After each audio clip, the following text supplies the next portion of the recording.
Hello students, gravitation के next class में आज हम करेंगे केपलर्स लॉ।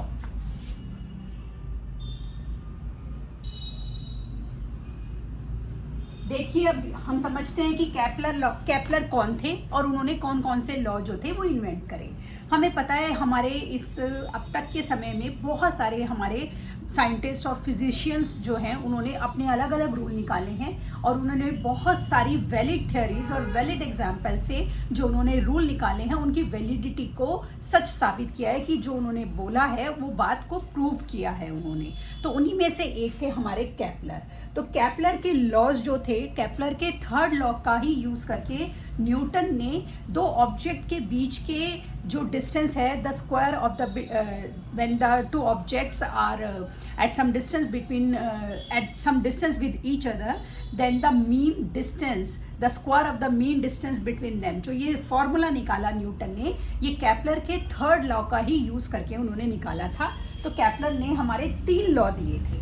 तो फर्स्ट लॉ जो था हम केपलर का समझते हैं, उन्होंने हमें क्या दिया था।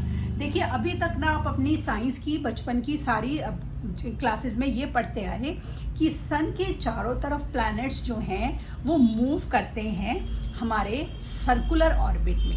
केपलर का कहना था कि अगर सन है, मान लीजिए ये सन है, तो इसके चारों तरफ जो प्लैनेट हैं वो सर्कुलर उसमें मूव नहीं करते हैं, वो एलिप्टिकल पाथ में मूव करते हैं, ओवल शेप में मूव करते हैं, एलिप्टिकल। ये पहला इन्वेंशन जो था केपलर ने किया कि जो सन के चारों तरफ, मान लीजिए ये प्लैनेट है, ये मूव कर रहा है, तो ये सन के चारों तरफ एक सर्कुलर डायरेक्शन में मूव नहीं करता, सेंटर नहीं होता कोई भी, 2 फोकस होते हैं। मान लीजिए एक फोकस ये है और दूसरा फोकस ये है, तो एक फोकस पर सन है और दूसरा फोकस है, मतलब सर्कुलर मोशन में मूव नहीं कर रहे प्लैनेट, तो कोई सेंटर नहीं है।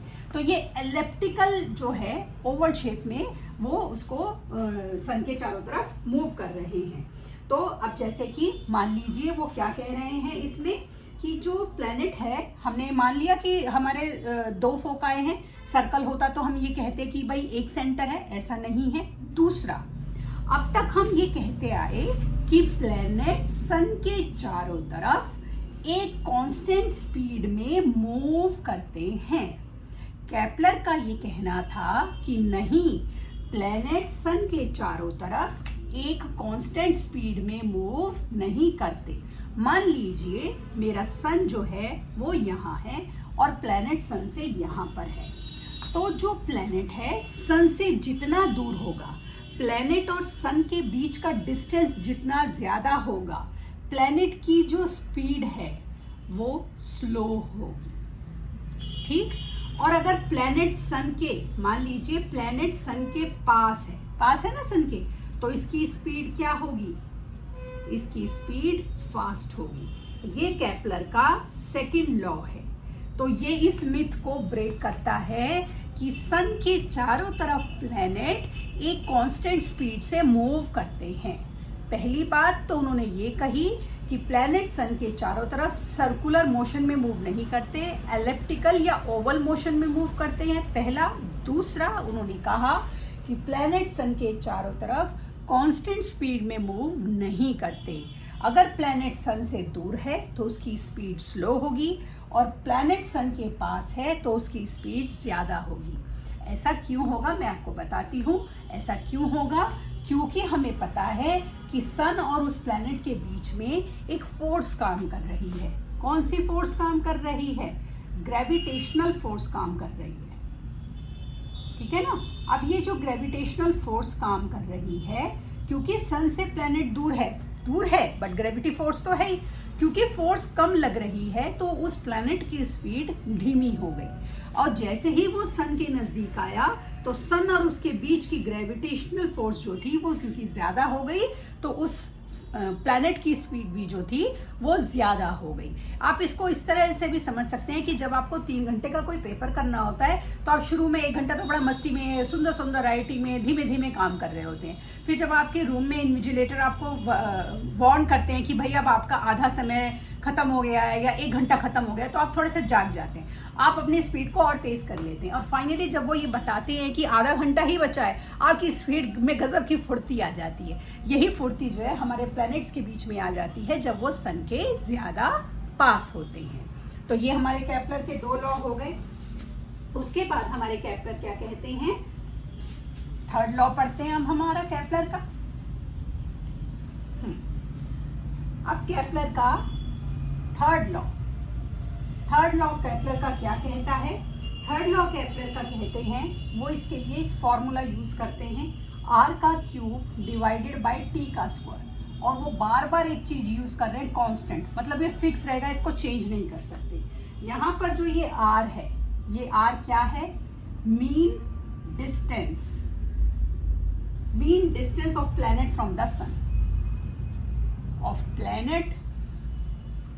द सन, सन और प्लैनेट के बीच का मीन डिस्टेंस, मीन आपको पता है ना, जिसको हम बोलते हैं एवरेज, हमने कैलकुलेट किया है। टी उन्होंने क्या लिया है, time period of the planet,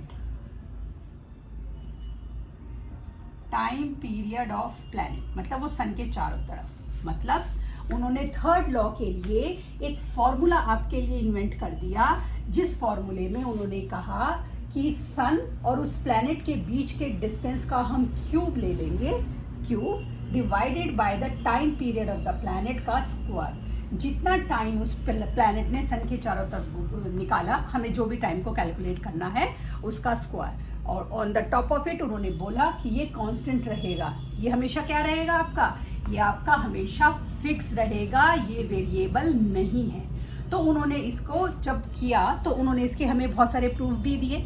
अब जब न्यूटन ने उनके इस प्लान को आगे, एक्सपेरिमेंट को आगे करा, तो न्यूटन ने इसी से हमारा एक निकाला, जो भी अभी हमने पिछली क्लास में करा, कि जो 2 ऑब्जेक्ट हैं जब एक दूसरे को अट्रैक्ट करते हैं तो they are directly proportional to the product of their masses, but they are inversely proportional to the square of the distance between them, उनके बीच के डिस्टेंस के स्क्वायर के बराबर होता है। मतलब उन्होंने क्या कहा, इनवर्सली प्रोपोर्शनल है, तो मैं ये सिंबल लगा रही हूँ, square of the distance between them. तो न्यूटन ने जो ये फॉर्मूला निकाला, ये वाला, पहली बात, ये कांस्टेंट नहीं है, ये वेरिएबल है, ये वैल्यू के हिसाब से, क्योंकि अभी हमने करा कि जो प्लैनेट सन के चारों तरफ घूम रहा है वो अलग अलग स्पीड से घूम रहा है, ठीक है, कांस्टेंट स्पीड से नहीं घूम रहा। अब न्यूटन ने क्या कहा, पहली बात तो ये फॉर्मूला हमारा कब लगेगा, mean distance, square of the mean distance between them, ये फॉर्मूला जब लगेगा जब न्यूटन ये मानकर चल रहे हैं कि सारे प्लैनेट सन के चारों तरफ सर्कुलर मोशन में चल रहे हैं, इलेप्टिकल मोशन में नहीं चल रहे। अब बच्चे कंफ्यूज हो जाते हैं, अब हम आंसर क्या लिखें, हम इलेप्टिकल लिखें कि हम सर्कुलर लिखें। बिल्कुल वाजिब बात है आपकी, आपका कंफ्यूज होना बिल्कुल सही है कि आपको क्या लिखना है। तो जब आप लिखेंगे कि सन के चारों तरफ प्लैनेट इलेप्टिकल मोशन में मूव कर रहे हैं, इलेप्टिकल डिस्टेंस में मूव कर रहे हैं, तो आप ये कैटेगोरिकली लिखेंगे, according to Kepler's law the planet move around the sun in elliptical orbit.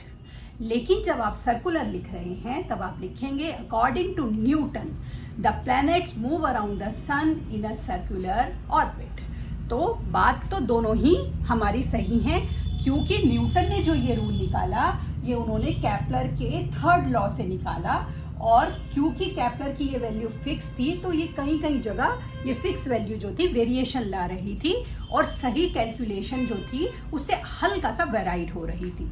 तो न्यूटन ने इसी से हमारा ये इसी लॉ से ये निकाला कि जो प्लैनेट है वो सन के चारों तरफ सर्कुलर मोशन में मूव कर रहे हैं, and that is inversely proportional to the square of the distance between them.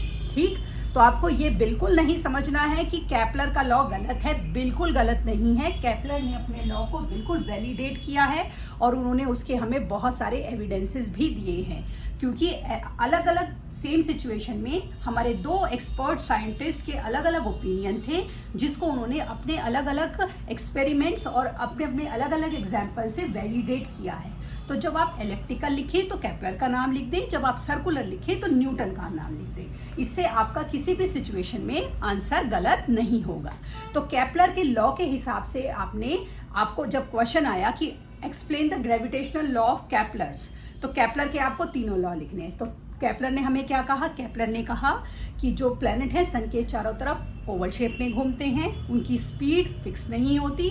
जब वो सन के पास होते हैं तो स्पीड ज़्यादा होती है, सन से दूर होते हैं तो स्पीड उनकी कम होती है। और उन्होंने हमारा एक फॉर्मूला निकाला कि r³ डिवाइडेड बाय t का स्क्वायर, इससे हम ग्रेविटेशनल जो फोर्स है उसको निकालते हैं।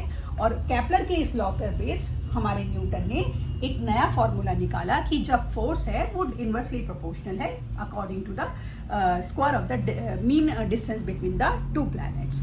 तो टू प्लैनेट्स या टू हैवी ऑब्जेक्ट्स आप कुछ भी लगा सकते हो, जैसे अब सन तो प्लैनेट नहीं है, सन तो स्टार है। तो इस तरह से आज हमने केपलर का लॉ किया। अगले उसके लिए नेक्स्ट क्लास में मिलते हैं, तब तक के लिए शुभ रात्रि।